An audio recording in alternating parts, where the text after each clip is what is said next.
ಇದು ಸಿಂಧನೂರಿಂದ ಹುಬ್ಳಿಗೆ ಪ್ರತಿನಿತ್ಯ ಸಂಚಾರ ಮಾಡುವಂತ ಪ್ಯಾಸೆಂಜರ್ ರೈಲು. ಕಳೆದ ಕೆಲವು ತಿಂಗಳಿಂದ, ಕಳೆದ 2-3 ತಿಂಗಳಿಂದ ಈ ಡೆಮೋ ರೈಲನ್ನ ಸಿಂಧನೂರಿಂದ ಹುಬ್ಳಿವರೆಗೂ ಬಿಟ್ಟಿದ್ದಾರೆ. ಇಡೀ ಟ್ರೈನ್ ಅಲ್ಲಿ ಒಂದೇ ಟಾಯ್ಲೆಟ್ ಇದೆ.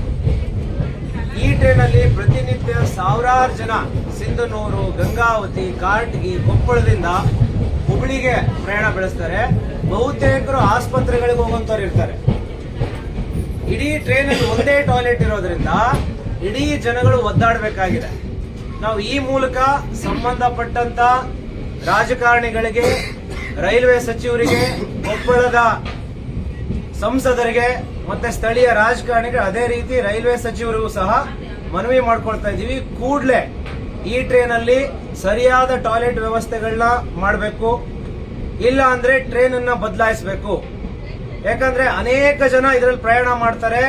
ಯಾವುದೋ ಒಂದನ್ನ ಟ್ರೈನ್ ಅನ್ನು ಹಾಕಿ ಕನಿಷ್ಠ ಸೌಲಭ್ಯಗಳನ್ನ ಕೊಟ್ಟಿಲ್ಲ ಅಂದ್ರೆ ಇದು ಜನಗಳಿಗೆ ಮಾಡ್ತಾ ಇರ್ತಕ್ಕಂತ ದ್ರೋಹ ಆಗ್ತದೆ.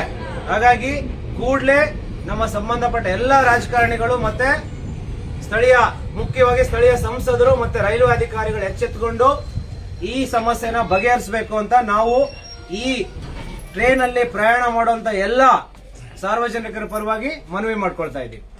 ಹೇಳ್ರಿ ಸರ್. ಸರಿಯಾಗಿ ಇದಿಲ್ಲ, ಇದರಲ್ಲಿ ಸರಿಯಾಗಿ ವಾಶ್ರೂಮ್ಸ್ ಇಲ್ಲ. ಏನೋ ಸಿಂಧನೂರು ಹುಬ್ಳಿಗೆ ಒಂದು ಟ್ರೈನ್ ಕೊಟ್ಟಿದ್ದಾರೆ ಅಷ್ಟೇ.